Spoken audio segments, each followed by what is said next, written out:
আজ বিকেলটা একটু বাহিরে নাস্তা খেতে ইচ্ছে হলো, তাই সোজা চলে এসেছি ৩০০ ফিট হয়ে বরুলিয়া চত্বর বলা হয়, পূর্বাচল।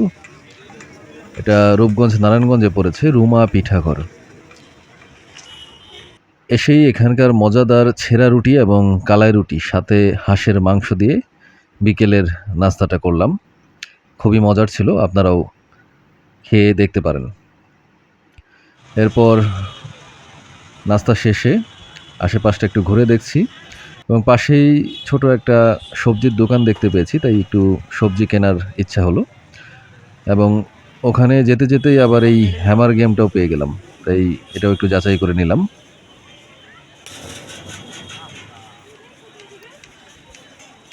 এরপর ওখান থেকে সরাসরি এই টাটকা কচু শাক ক্রয় করলাম এবং কিছু সবজি, সেগুলো নিয়ে আবারও বাড়ির দিকে রওনা হলাম। ধন্যবাদ সবাইকে।